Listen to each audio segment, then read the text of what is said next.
Muy buenas noches con cada uno de ustedes, estimados participantes. Vamos a dar inicio al seminario en Derecho de Sucesiones, que estará a cargo de nuestra ponente, la doctora Rosa María Mejía Chumán, quien es abogada por la Universidad Nacional Pedro Ruiz Gallo. Asimismo, también es doctora en Derecho y Ciencias Políticas, emitida por la misma Casa de Estudios, y maestro en Derecho Civil y Comercial, emitido por la Escuela de Posgrado de la Universidad Nacional Pedro Ruiz Gallo. Asimismo, también es licenciada en Educación con especialidad en Ciencias Histórico-Sociales y Filosofía, emitido por la Universidad Nacional Pedro Ruiz Gallo en la ciudad de Chiclayo, en el norte del país. Asimismo, es menester mencionar que la doctora tiene varias publicaciones, es autora en diversos libros, también tiene experiencia como juez de paz letrado en diversos distritos judiciales de Chiclayo y el norte del país. Sin más preámbulos, voy a dar pase a la doctora para que comience su ponencia. Muy bien, muchas gracias, doctora Fara Piscoya, agradeciendo a la entidad por la cordial bienvenida e invitación a esta ponencia eh, que me han designado en esta oportunidad, denominada, como ven ustedes, la legítima en la herencia. Entonces, en esta oportunidad voy a ser más práctica que teórica y al final, si es que tienen alguna pregunta, me pueden realizar. ¿Pueden pasar a la siguiente diapositiva, por favor?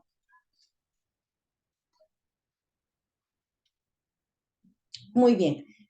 Cuando hablamos de la legítima, nos estamos refiriendo, como ven ustedes, a esa porción o parte de la herencia de la cual el testador no puede disponer libremente. ¿Por qué? Porque la ley se lo impide. Por ejemplo, tenemos en el artículo 723 del Código Civil, señala expresamente que cuando la persona, en este caso el testador, tiene herederos forzosos, no puede disponer libremente, es decir, de la totalidad de sus bienes, ¿no?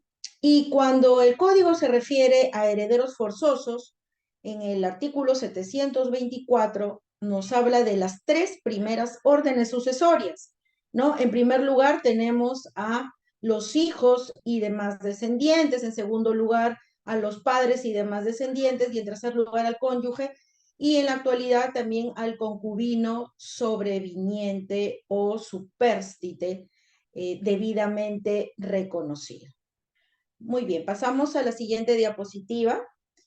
Eh, tenemos que el código, cuando designa o cuando nombra herederos forzosos, como ven, no es porque los combina, no es porque obliga a esas tres primeras órdenes que les acabo de mencionar a que reciban sí o sí la herencia. No. Por algo, también encontramos regulado en forma expresa dos instituciones jurídicas muy importantes, que son la aceptación y renuncia de la empresa, disculpen, de la herencia. Cuando se trata de la aceptación de la herencia, nuestro código señala que el heredero o legatario, más adelantito vamos a ver lo que es un legatario, tiene como un tiempo de 3 meses contados desde el fallecimiento del causante para aceptar o renunciar a la herencia en el caso que se encuentre dentro del territorio nacional, o en caso que esta persona se encuentre fuera del territorio, tiene 6 meses. Esa aceptación de la herencia puede ser una aceptación expresa o también puede ser una aceptación tácita. Expresa, ¿no? Puede ser de manera escrita o de manera verbal. De manera escrita, si, por ejemplo, emite algún documento, llámese aceptando expresamente, indicando que va a recibir la herencia, por ejemplo, tal día, ¿no? Por ejemplo, que estamos en Chiclayo, en esta oportunidad, la que les habla, se encuentra, por ejemplo, en la ciudad de Lima. Entonces puede enviar un comunicado indicando que llegará a la ciudad de Chiclayo tal día para que se le haga entrega de los bienes que le corresponden. Esa es una aceptación expresa, ¿no? Y tácita. La tácita se deduce del comportamiento, de la conducta del heredero. O sea, la tácita, el ejemplo más sencillo que les puedo dar es, por ejemplo, que el heredero viene y toma posesión directa de su bien, sin lugar a dudas. Entonces, la institución de heredero forzoso, como ven ustedes, no es desde el punto de vista del heredero, sino se llama así por el lado del sucesor, vamos a decir, del causaviente, del testador, ¿no? ¿Por qué? Porque estas tres primeras órdenes sucesorias no las puede dejar de lado, salvo algunas causales, como ven ustedes, de indignidad o desheredación, que lo vamos a ver un poquito más adelante. Continuamos, por favor, la siguiente diapositiva.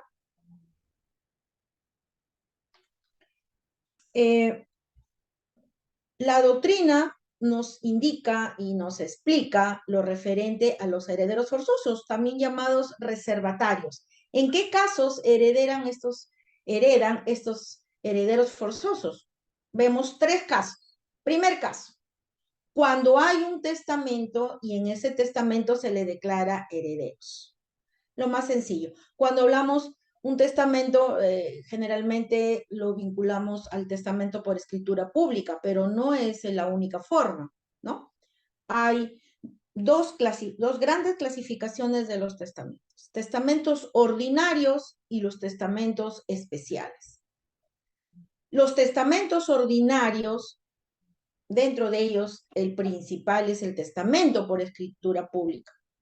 Luego tenemos el testamento cerrado y el testamento hológrafo.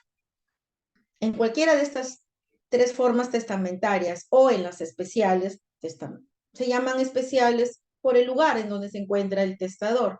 Testamento marítimo, militar, ¿no? O testamento otorgado fuera del territorio nacional, porque se encuentra en el extranjero, ¿no? Entonces, en este caso, se le considere heredero a aquella persona, ¿no?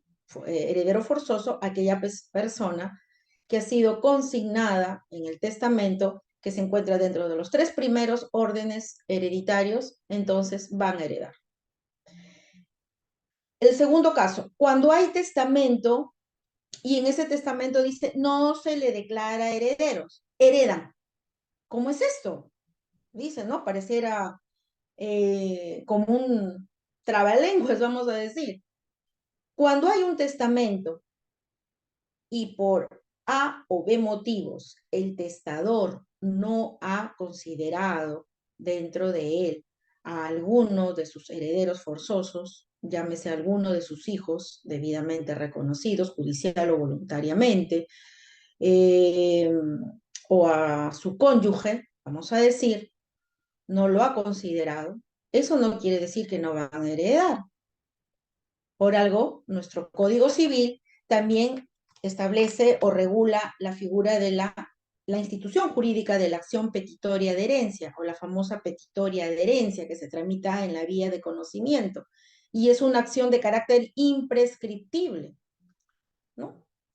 O también puede demandar en el caso, supongamos, que la persona haya tenido un hijo, vamos a decir, lo reconoció a su hijo, pero cuando emite su testamento, solamente tiene un hijo, ¿no?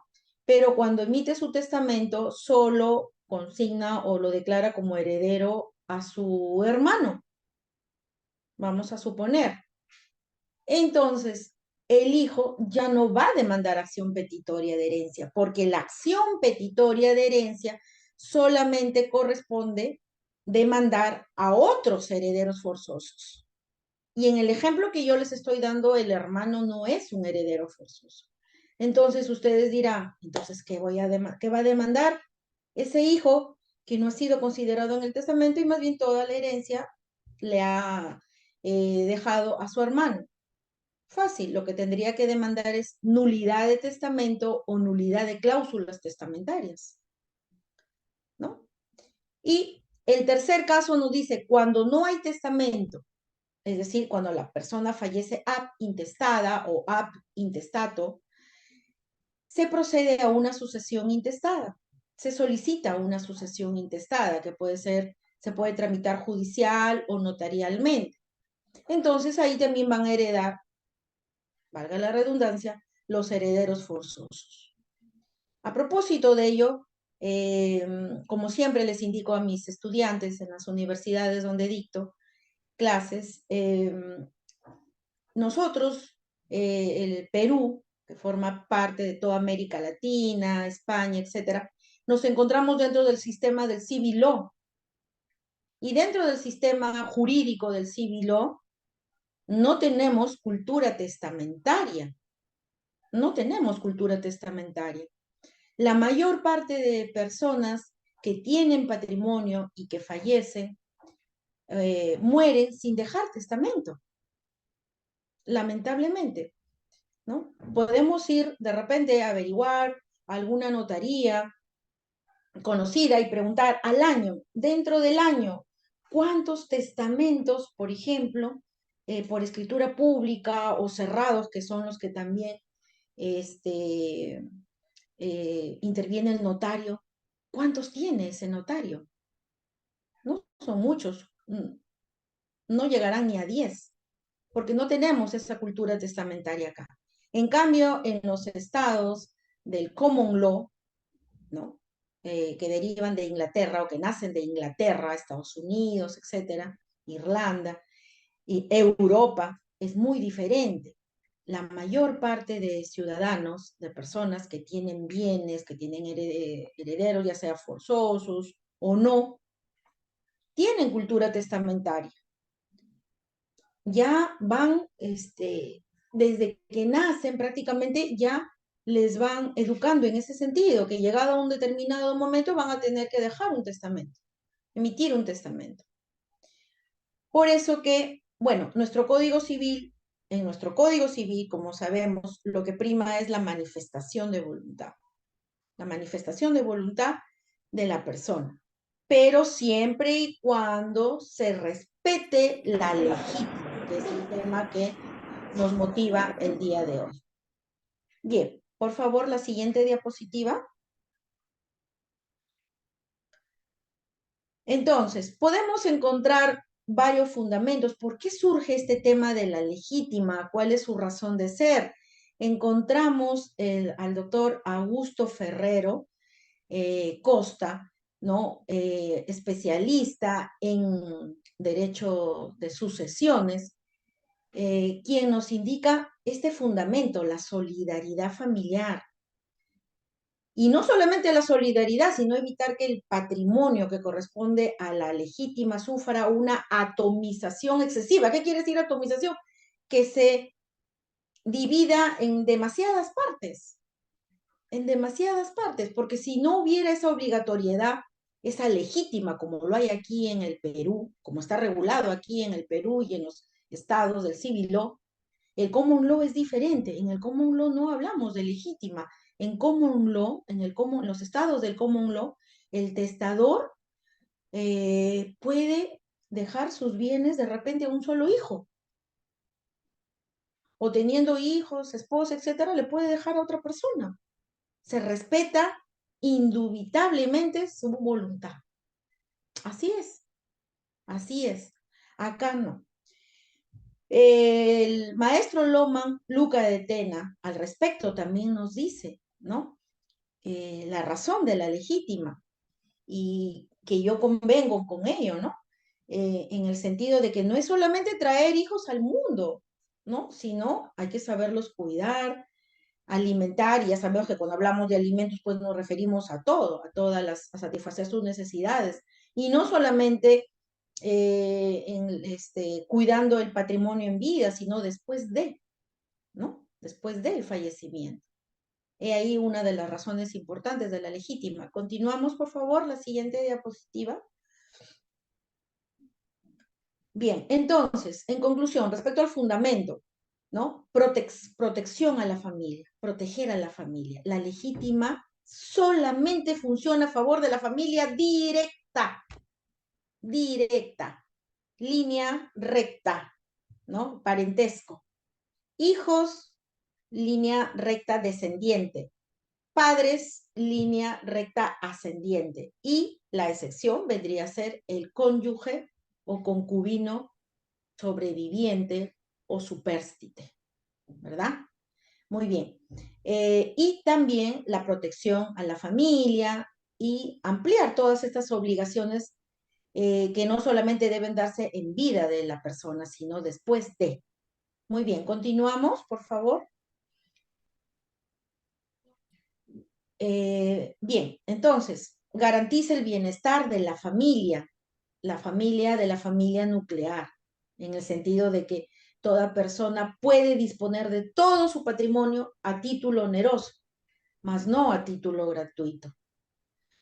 Es decir, que la legítima funciona o surte efectos el testamento o la sucesión intestada. Sabemos que surte efectos después de la muerte del causante, artículo 660 del Código Civil, ¿no? Entonces, en vida, la persona, el papá, la mamá, el hijo, el cónyuge, etcétera, pueden vender sus bienes a título oneroso, pueden enajenar sus bienes, lo pueden gravar, hipotecar, etcétera, ¿no? A título gratuito, no. Ahí hay que tener mucho cuidado. Continuamos, por favor.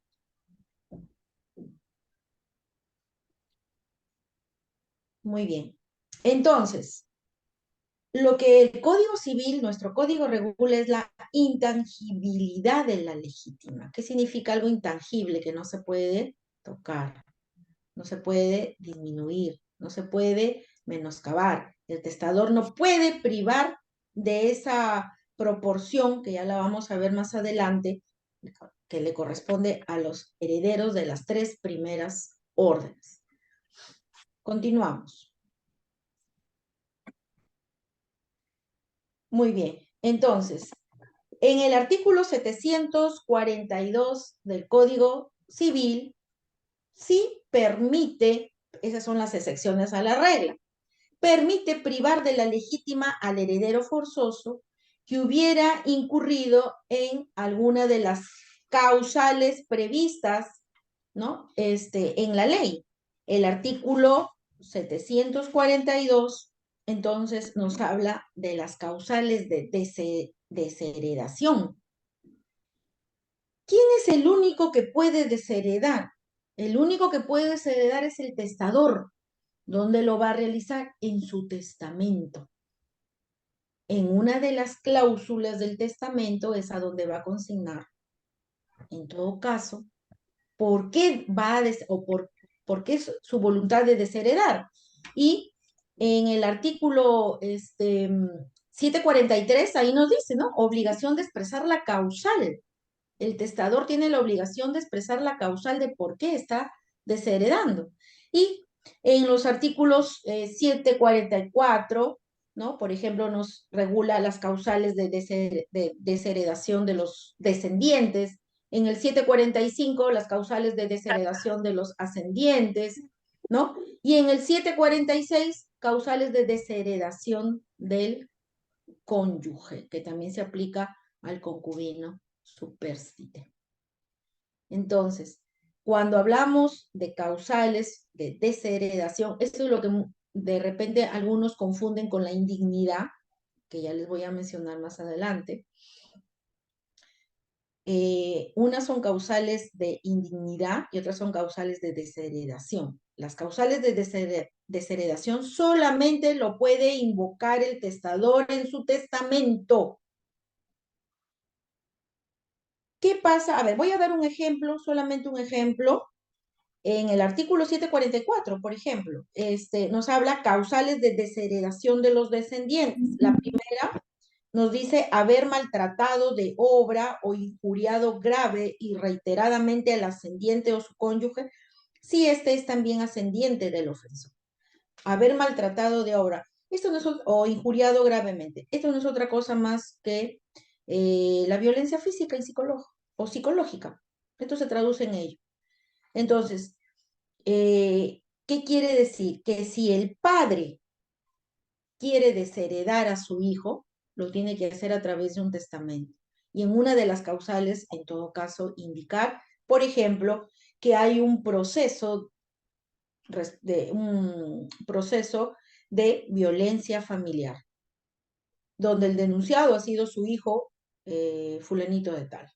Tiene que indicarlo expresamente, o sea, no es también así que se le ocurra, te voy a desheredar porque quiero. No, tiene que indicarlo expresamente. Entonces, solamente en el testamento. ¿Qué pasa? Pregunta, ¿qué pasa si el testador consigna a todos sus hijos, incluso al que le ha faltado de palabra o físicamente, consigna, respeta su intangibilidad de la proporción que le corresponde? ¿Qué quiere decir eso? Tácitamente quiere decir que lo ha perdonado. Y así sus hermanos, vamos a decir, en el ejemplo, en el caso que les estoy dando, así sus hermanos no estén de acuerdo, vamos a demandar la nulidad de las cláusulas testamentarias, puede ser nulidad total o nulidad parcial, o vamos a impugnar el testamento. ¿Por qué? Porque mi hermano violentó física y psicológicamente a mi padre, aquí está, incluso dictaron medidas de protección, etcétera, y ha sido reiterativo.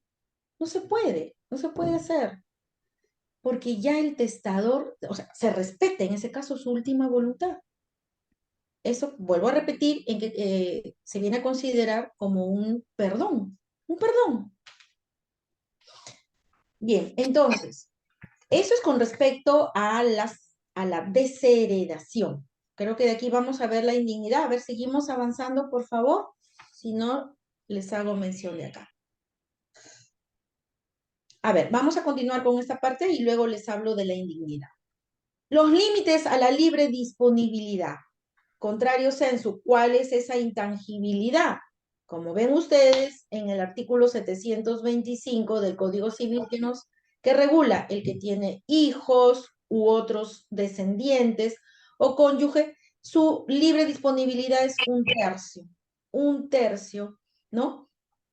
De el total del patrimonio. Quiere decir que esas 2/3 partes son intangibles, no se pueden tocar. Pregunta, ¿podrá el testador otorgar una mayor proporción de la masa hereditaria a uno de sus hijos? Claro que sí, sí lo puede hacer. Con ese tercio de libre disponibilidad, dentro de su testamento puede disponer que alguno de sus hijos, vamos a decir su preferido, o vamos a decir que tiene mayor necesidad, sufre alguna enfermedad, etcétera, necesita más. Entonces puede ser que disponga que se le otorgue esa libre disponibilidad y sus otros herederos forzosos no van a poder reclamar porque está disponiendo de de ese tercio. Bien, en el caso, como ven ustedes en el 726, en el caso de que el testador tenga como herederos forzosos solamente a padres o demás ascendientes, su libre disponibilidad aumenta, ¿no? La mitad, la mitad. Con la mitad puede disponer libremente. O en todo caso también le puede dejar más a uno de sus padres, ¿no? Puede ser el caso. Esa es su libre voluntad. Ahora, el que no tiene cónyuges ni parientes, o sea, ninguno de las 3 primeras órdenes que se ha mencionado, entonces tiene la libre disposición, la libre disponibilidad del total de sus bienes. Ojo, estoy hablando de un testamento, no estoy hablando de una sucesión intestada, sino de una sucesión testamentaria. Puede disponer libremente de sus bienes. Pero el código es muy enfático al indicar también que en el caso que el testador estuviera se le hubiera fijado una pensión alimenticia a favor de un hijo, ¿no? Alimentista, que está regulado en el artículo 415 del Código Civil, se llama también puramente alimentista.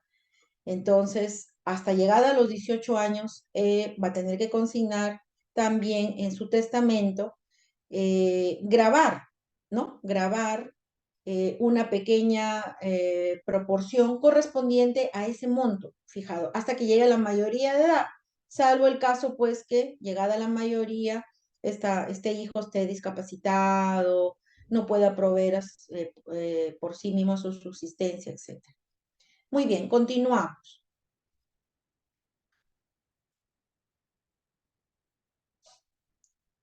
Bueno, y con respecto a los titulares de la legítima, ¿no? Los doctrinarios critican, dicen, no se debe de llamar, pues, herederos forzosos, porque por los motivos que les indiqué al inicio de esta ponencia, ¿no? Porque cuando hablamos de herederos forzosos es como indicar, ay, a mí me están forzando a recibir. Hay algunos que no desean, renuncian a la herencia, ¿no? Hay esos plazos, hay esos plazos. Ahora les indiqué de la aceptación, también se puede renunciar a la herencia dentro, si la persona vive dentro del territorio nacional, 3 meses, o si está fuera, 6 meses. Pero en la renuncia ya no hay que renunciar tácita. No hay una renuncia tácita a la herencia. No la hay. La renuncia solamente, dice el código, puede ser, es expresa. ¿Y cómo? Por escritura pública, se renuncia a una herencia por escritura pública ante un notario, o también se puede realizar por acta ante el juez de paz letrado del último domicilio del causante. ¿Se dan cuenta? O sea, la renuncia no está así nomás, ya, yo no quiero recibir, ya repártanselo ustedes. No, hay que tener mucho cuidado. Ahí sí, el código señala una formalidad, un acto jurídico ad solemnitatem. Por escritura pública, señala el código ante notario, o disyuntiva, o por acta ante el juez de paz letrado del último domicilio del causante. Se renuncia. Entonces, como les estaba indicando, los doctrinarios y señalan pues que no se debe llamar heredero forzoso, sino los legitimarios, porque no siempre van a recibir a título, ¿no?, de herederos, pueden renunciar. Muy bien, continuamos. Bueno, y con respecto a las clases de legítima, volvemos a las 3 primeras órdenes. Esas son las clases de legítimas. La primera, hijos y demás descendientes, ¿no? La segunda, padres y demás ascendientes. Y la tercera, el que no tiene cónyuge ni parientes de los indicados, tiene la libre disponibilidad. Muy bien, continuamos. Los titulares de la legítima, acabamos de ver, pero aquí voy a agregar otras cositas importantes. El primer orden, los hijos y otros descendientes, ¿no? Aquí tenemos nietos, bisnietos, tataranietos, nochesnos, etcétera, etcétera. Así se denominan. Entonces, en lo que se refiere a los hijos, no hay ninguna distinción, ¿verdad? Hijos matrimoniales, extramatrimoniales, que hayan sido reconocidos voluntariamente o hayan sido reconocidos judicialmente con una demanda de filiación de paternidad extramatrimonial, la ley 28.457, ¿no? Que es una ley totalmente, es un proceso monitorio totalmente rápido y totalmente sencillo. Rápido y sencillo. Entonces, acá no hay ninguna distinción, ninguna distinción. Los hijos adoptivos también, ¿no? Tienen los mismos derechos. Aquí la norma, por ejemplo, excluye a los hijastros, ¿no? Ya sabemos, por ejemplo, uno de los cónyuges tiene un hijo de otro compromiso. Ahí sí. Esos sí están totalmente excluidos. A no ser que en un testamento la libre disponibilidad le pueda dejar a esa persona. Muy bien, pasamos a la siguiente. Bien, En lo que se refiere a la legítima de los hijos y demás descendientes, entonces, está constituida, ¿no? Ya lo habíamos visto por las 2/3 partes. Entonces, la cuota de cada uno de ellos es igual. Tantos hijos tenga o haya dejado el causante, el de cujus, el de cuyus, son sinónimos, en tantas partes se va a dividir la masa hereditaria. Continuamos. Muy bien. Lo que les acababa de decir anteriormente, ¿no? Todos los hijos tienen iguales derechos sucesorios, matrimoniales, extramatrimoniales, reconocidos voluntariamente, declarados por sentencia firme, los hijos adoptivos, ¿no? El 337 señala que una vez adoptado un hijo, deja de pertenecer a su familia consanguínea. Continuamos.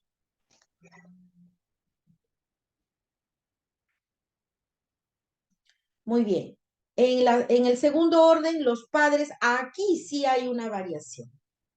Aquí sí es muy diferente en el caso de los hijos, que todos heredan, todos reconocidos, judicial o voluntariamente. Aquí el artículo 398 que lo encontramos dentro del libro de Derecho de Familia, por eso que familia y sucesiones es una sola mancuerna. Yo siempre digo, familia y sucesiones es una mancuerna. Los dos están juntitos, no lo podemos desligar siempre, y el código en ese sentido muy bien. Primero regula el libro de familia y luego sucesiones en ese orden. Tenemos que saber bien las diferentes instituciones de familia para poder aprender lo que es derecho de sucesiones. Entonces, en este caso, el 398 es muy, muy claro. ¿Qué nos dice? Si un padre ha reconocido a un hijo cuando éste ya es mayor de edad, miren, miren, cuando ya, o sea, ha reconocido voluntariamente, ¿eh? Voluntariamente, pero ya es mayor de edad. No tiene derechos sucesorios el padre, no tiene derechos sucesorios.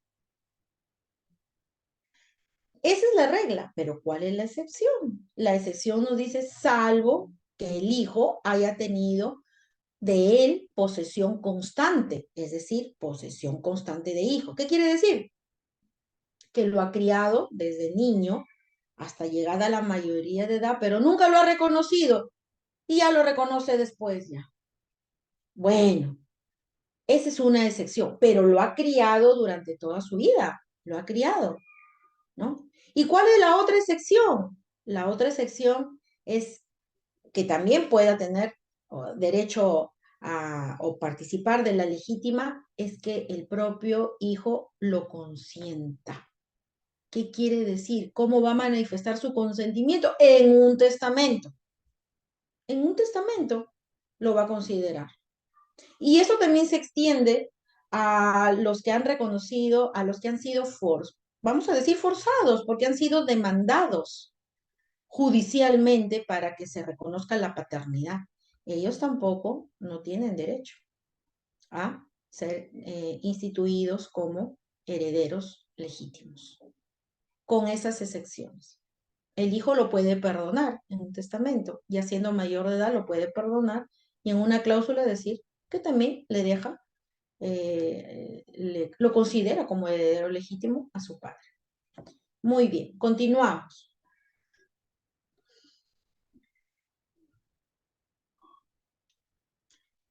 Bueno, y continuando con la legítima de los padres y demás descendientes, ¿no? Habíamos visto que en este caso se puede disponer libremente hasta la mitad de los bienes, ¿no? Del testador. ¿Y cómo es esa disposición? Continuamos. ¿Cómo es esa división, mejor dicho? Continuamos. Entonces, cuando solamente hay padres, a ver, voy a explicar bien acá porque a veces no lo entendemos bien en el código, no lo entendemos bien, no está muy claro, pero lógicamente para eso estamos los abogados, los especialistas, ¿no? En estos temas que son muy, muy, muy delicados, son muy delicados, porque como se dice, tocan fibras muy sensibles, ¿no? Muy sensibles. Eh, Si el testador solamente tiene padres, su papá, su mamá, ahí no hay ningún problema, la herencia en partes iguales, ¿no? No tiene hijos, lógicamente, solamente papá, mamá, mitad a uno, mitad a otro, en el caso de que haya fallecido sin dejar testamento, mitad, mitad, ¿no? Pero si murió y dejó un testamento, ya sabemos que tiene la mitad de libre disponibilidad, ¿no? Entonces vamos a decir 25% al papá, 25% a la mamá y el otro 50% puede disponer libremente. ¿Puede dejarle más a uno de sus padres? Sí. Segundo caso, los abuelos. Vamos a decir abuelos paternos, abuelos maternos, ¿no? Los abuelos heredan en partes iguales cuando no hubieren padres, porque los abuelos entran en representación de los padres. Eso es lo que se llama representación por estirpe, ya no por cabeza serían los padres. Entonces, aquí se llama representación sucesoria por estirpe. Entonces, supongamos que existan los cuatro abuelos, los dos de padre y los dos de madre, ¿no? Entonces serán 25% a cada uno, ¿no? Y así, ¿no? Dependiendo, entonces, si de parte de padre, supongamos, existe solamente la abuela materna y de parte de la madre, ambos, ¿no? Igual, el abuelo el único abuelo recibirá el 50% y los otros dos se dividen 25-25. Así es, ¿ya? Y en el otro caso dice los otros ascendientes. Los otros ascendientes se heredan de acuerdo al segundo orden sucesorio. O sea, cuando dice los otros ascendientes, ¿a qué se refiere? A los bisabuelos, tatarabuelos, ¿no? Ese es en el caso que no hay abuelos, ¿no? También así, entre tantas partes hay, entre tantas partes se tienen que dividir por igual. Muy bien, continuamos. Y pasamos a al tercer orden, la legítima del cónyuge, que ya lo habíamos mencionado anteriormente, ¿no? Cuando existe un cónyuge solo o concurre, ¿no? Ya sea con los padres o concurre con los hijos, la libre disponibilidad es un tercio. Al cónyuge le corresponde las 2/3 partes. Al cónyuge se le da, cualquiera dice, bueno, está en el tercer orden, está en el tercer lugar. No, los doctrinarios nos explican, al cónyuge prácticamente es considerado como si fuera en el primer lugar. Es un caso sui generis, especial, ¿no? Primer lugar. Entonces, vamos a continuar.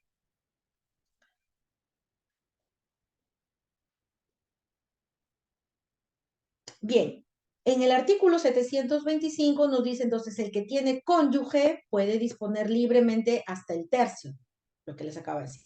Los 2/3 son del cónyuge.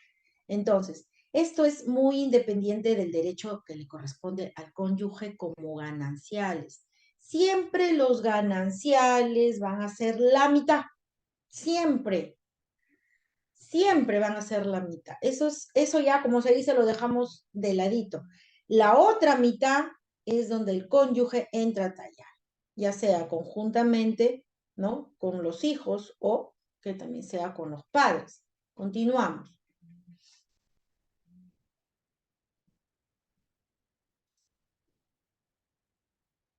Bien, entonces, nuestro Código Civil hace dos atingencias muy importantes con respecto a la legítima del cónyuge.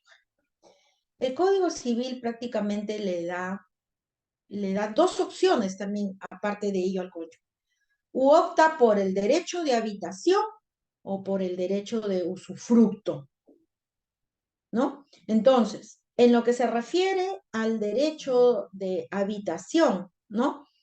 Eh, eh, el derecho de habitación se ejerce sobre el hogar donde se ha constituido, donde han vivido los cónyuges.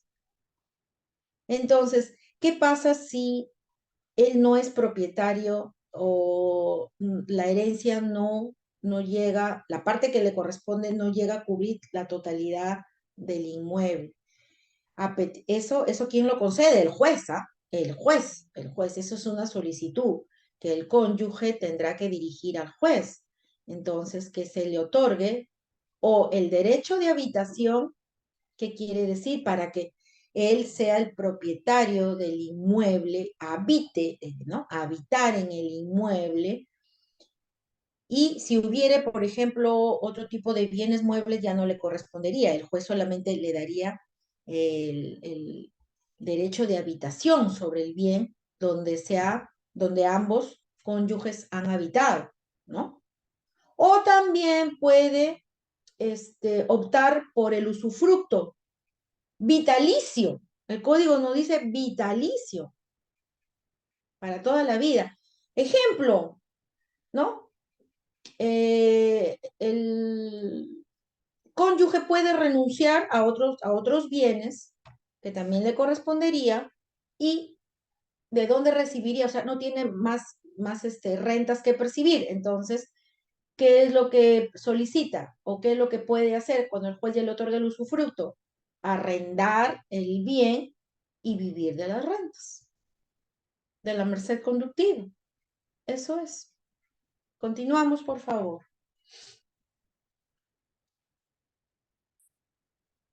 Muy bien. Entonces, la legítima, el 729, continuando con el cónyuge, la legítima de cada uno de los herederos forzosos es una cuota ideal. Esto ya creo que quedó muy claro. Entonces, en el artículo 822, ahí donde establece que aparte de los gananciales, el cónyuge hereda como un hijo más. Eso es lo que se denomina doctrinariamente, porque ese nombre no está en el código, hijuela. Hijuela entra como un hijo más de la otra mitad, de la otra mitad, ¿no? Si el causante no ha dejado entonces ningún descendiente ni ascendientes, el cónyuge o concubino sobreviviente, supérstite, va a ser el exclusivo heredero, el exclusivo, ¿no? Muy bien, continuamos.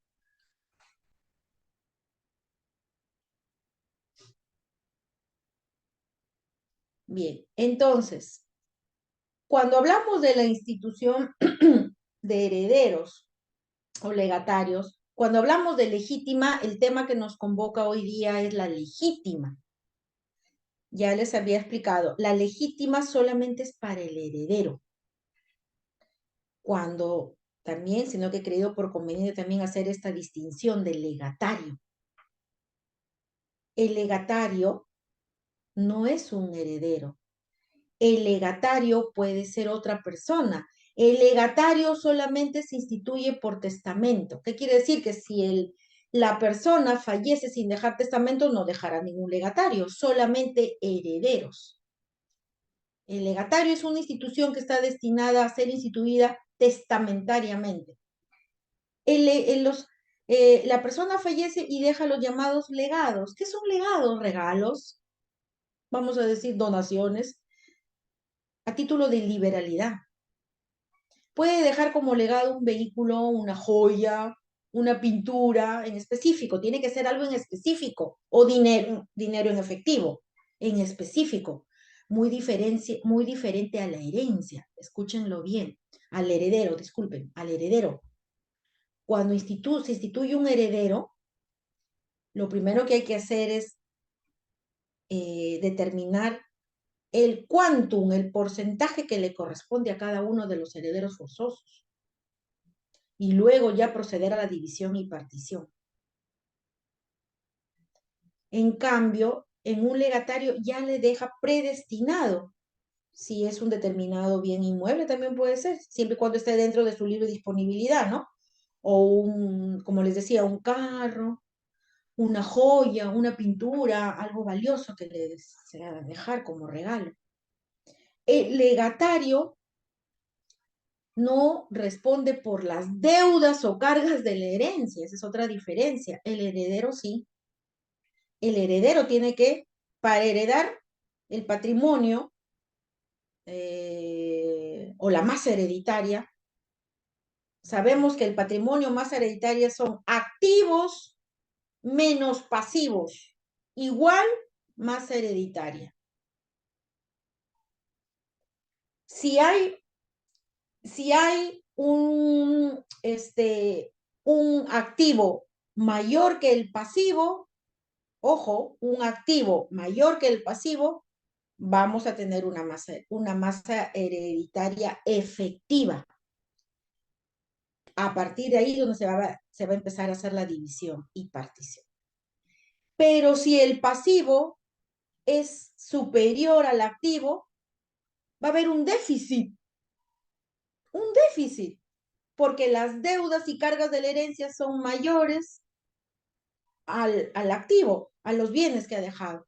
Entonces, los herederos lo que van a tener que hacer es pagar las deudas y cargas hasta donde el código señala, hasta donde alcancen los bienes, ¿no?, del causante, del testador, etc.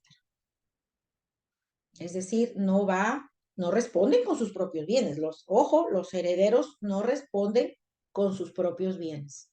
Entonces, importante, los legatarios no. Los legatarios solamente reciben el bien propiamente dicho, nada más. Vamos a continuar, creo que más adelante hay otra diferencia también. A ver, vamos a continuar, por favor. Bueno, con respecto al concebido, el concebido también puede ser instituido como heredero o como legatario. En el artículo 1 del Código Civil está regulado esa expectativa de vida, ¿no? Es una ficción legal, que el concebido tiene derechos, atribuciones en todo en cuanto le favorece, pero con la condición de que nazca vivo. Entonces, el testador puede, supongamos que la madre está embarazada, están 2 meses, 3 meses, y esta persona ya va a fallecer y quiere dejar un testamento, ¿verdad?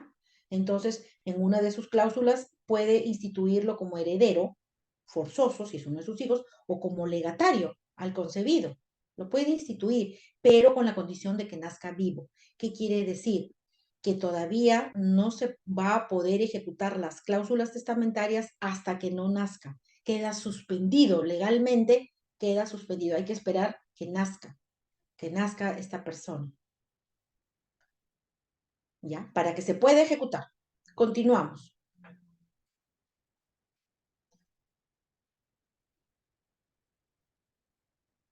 Bien, entonces, esto de acá ya les expliqué anteriormente la diferencia, pero bueno, en la institución de heredero es universal, como les decía. ¿Por qué es universal? Porque comprende todo, bienes, derechos, obligaciones, y cuando hablamos de obligaciones, cargas y deudas de la herencia.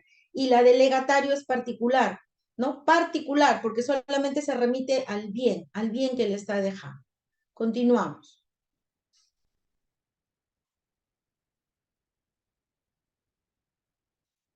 Los legados, cuando hablamos del el legatario, ¿no? Es la persona que recibe un legado. Y el legado es a título gratuito. ¿Dónde están los legados? En el testamento. Y se tiene que dejar determinado. Se puede dejar legado a una persona natural, a una persona jurídica, a un concebido. Se puede dejar un legado. Es su última voluntad del testador y siempre y cuando se encuentre en su libre disponibilidad, hay que respetarlo. ¿Se puede dejar un legado a un heredero forzoso? Vuelvo a repetir, también se puede dejar, con eso incrementa entonces su masa hereditaria. Es un acto de liberalidad y forma parte de su libre disposición. Muy bien, continuamos. Muy bien, estimados, estamos concluyendo. Muchas gracias por su atención. Estimada doctora Fara, quedo a las preguntas, si es que hubiera alguna duda.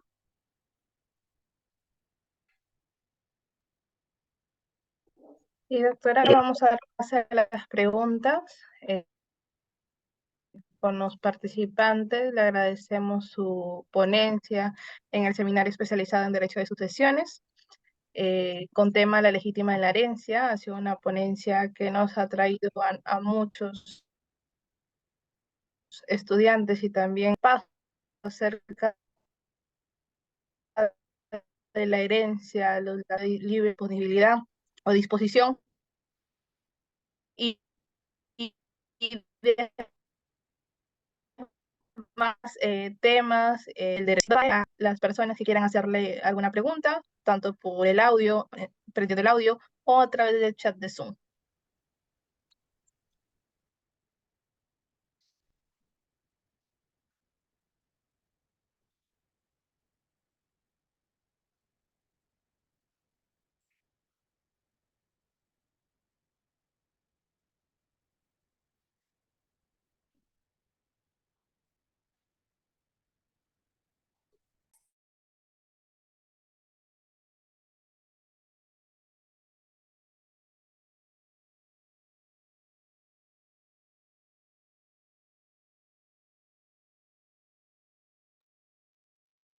Vuelvo a preguntar e indicar si es que hay alguna interrogante, alguna pregunta a la doctora. Acaban de alzar su mano Geraldine. Por favor, proceda, doctora, a la pregunta. Buenas noches.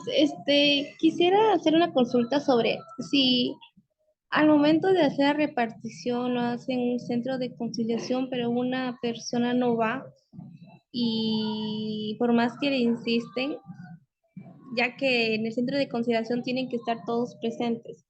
¿Cómo se procede? A ver,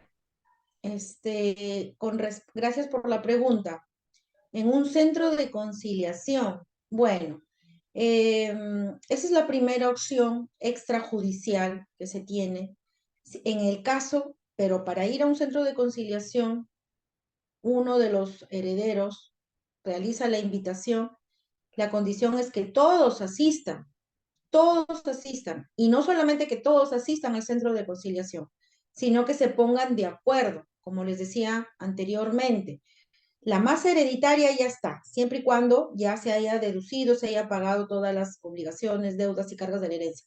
La masa ya la tenemos, el patrimonio. Vamos a decir, si el patrimonio es solamente un inmueble y son 3 herederos, basta con que uno de ellos no esté de acuerdo, no se puede llevar a cabo una conciliación en el sentido de realizar una división y partición. Tendrían pues que luego recurrir al Poder Judicial. Esa es la respuesta.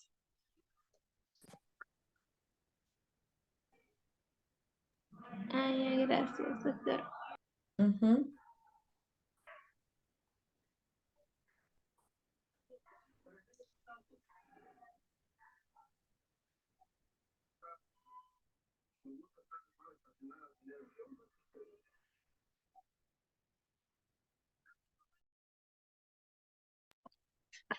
¿Hay alguien más que está levantando la mano? La doctora Saavedra, por favor, le damos pase para que haga su pregunta. Buenas noches, excelente ponencia como siempre, doctora. Mi pregunta es la siguiente. ¿Qué pasa, por ejemplo, cuando hay personas que viven en la parte tierra, por así decirlo, y no hay un papel en sí que los respalde, por así decirlo? Quizá no han inscrito en registros públicos su terreno y en ese caso. ¿Se podría en esos casos hablar de legítima herencia, ya que ellos supuestamente hacen su repartición solamente verbalmente? ¿Se podría hablar de eso en esos casos? Y de ser así o de no ser así, ¿cuál sería el procedimiento a seguir? A ver, mi estimada Ares, en el caso, no sé si me puedes indicar al comienzo de unos, bien que no ha Sí, sido registrado, creo. claro, es poco porque ya no se ve casi ahorita la mayoría de bienes inmuebles están escritos en SUNAR, pero por ejemplo en el caso de los terrenos, aún hay personas que no han inscrito esos terrenos en SUNAR, por ejemplo en la parte sierra, y siguen realizando sus reparticiones, por así decirlo, pero verbalmente nada más. ¿Cómo se podría en este caso apoyar a ese tipo de personas si es que te hacen la pregunta, ¿no? Ya que no hay seguridad jurídica, por así decirlo. Ujú, muy bien. Sí, todavía como manifiestas, hay algunos casos, sí, que efectivamente más en aquellos lugares lejanos de la serranía, que verbalmente realizan esa llamada repartición entre los hijos, efectivamente, sí he escuchado yo de varios casos así, y que, como tú misma lo indicas, pues no hay una seguridad jurídica en ese sentido.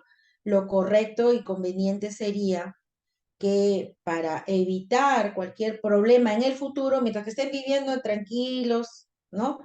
Sin ninguna condición de anormalidad, pero para evitar que en el futuro alguna situación que se presente respecto a reclamar el derecho de propiedad, regularizar esa situación. Por eso que surgió COFOPRI, pues, surgió COFOPRI hace años, ¿no? Y era una entidad que se dedicaba a regularizar, a formalizar, ¿no? A todas aquellas personas que tenían bienes inmuebles o predios rústicos, más para predios rústicos, sin registrar. Entonces, lo correcto es ello. No obstante, la costumbre, porque lo que tú me estás manifestando efectivamente es la costumbre jurídica, pero sabemos que la costumbre se aplica, es una fuente del derecho y se aplica a falta de ley, pero aquí en este caso no, aquí sí, sí tenemos la ley. Entonces, lo correcto, en el caso que se les presentara algún caso así, sería proceder a su regularización de inmediato, de inmediato. Claro, muchas gracias. Gracias. Gracias por su pregunta. Por otro lado, por interno, doctora, tenemos una pregunta. ¿Cuáles son las formas de verificar la originalidad de un testamento cuando el causante fallece y se cuestiona la verosimilitud de la firma por adolecer de una incapacidad relativa? Muy bien, gracias por la pregunta.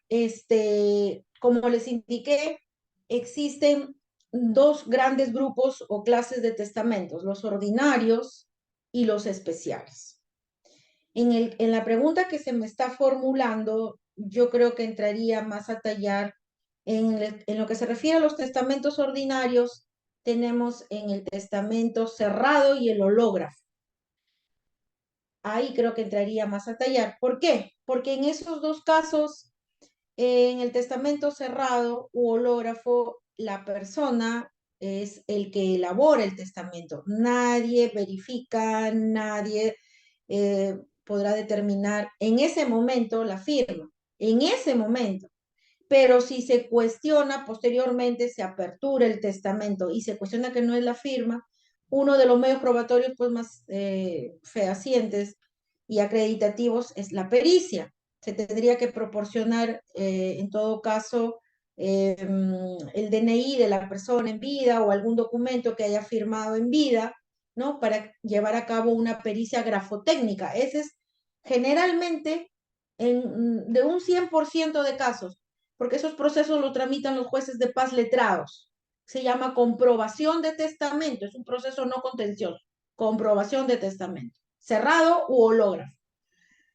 Generalmente, de un 100%, estoy haciendo un promedio estadístico, casi el 80% o 70, 80, que los familiares a veces cuestionan, dicen, no, esa no es la firma, esa no es su letra, en el caso del testamento hológrafo.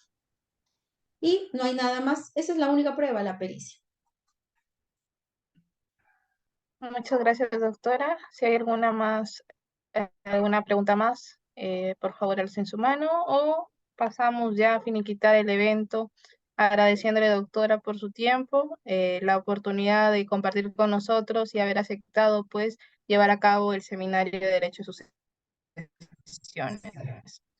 Para los interesados en el certificado, se encuentra en el chat de Zoom el formulario a llenar. Y pues, si no hay otra interrogante, doy por concluido mencionar que el día martes 5 de septiembre tenemos otro evento. Es el seminario especializado en investigación que está a cargo del doctor Gerardo Ludeña, quien es doctor en Derecho y también es investigador. ¿Alguien alzó su mano? Sí, por favor proceda a hacer su pregunta antes de finiquitar el evento. Muy buenas noches, doctora. Mi pregunta vendría con un caso. Por ejemplo, hay unos padres que procrearon como a 5 hijos y los padres fallecieron. Y el único bien que sucesorio, por así decirlo, es una casa de 2 pisos.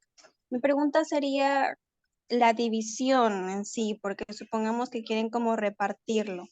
¿Cómo sería en porcentajes o cómo sería la división?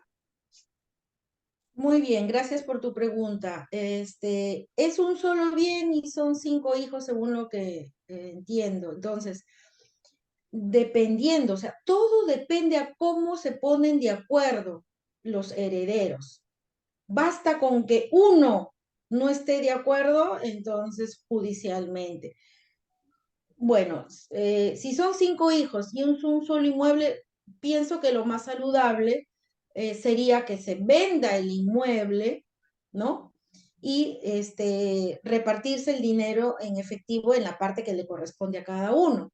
Si alguien de los herederos, supongamos, está viviendo en el inmueble, se lo pueden vender, porque la ley establece que ellos tienen la preferencia en la compra. Ahora, si los herederos, no, los que están viviendo en el inmueble, no tienen recursos ni posibilidad económica de comprarle, no obstante haberle hecho la primera oferta, entonces en ese caso ahí sí recién se puede ofertar públicamente, pero eso se tendría que hacer también a través de un proceso judicial. ¿Cómo se llama la demanda? División y partición.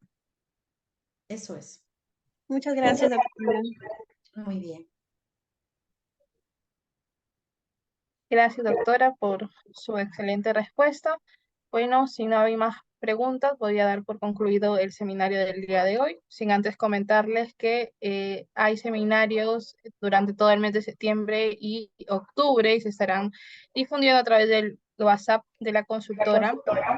Y por otro lado, doctora, señalarle que el certificado que se le va a remitir el día de mañana por su ponencia el día de hoy en el seminario especializado en Derecho de Sucesiones. Sin nada más que decir, doy por concluido agradeciéndole de nuevo, doctora, la oportunidad y el tiempo.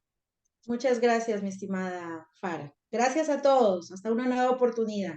Gracias.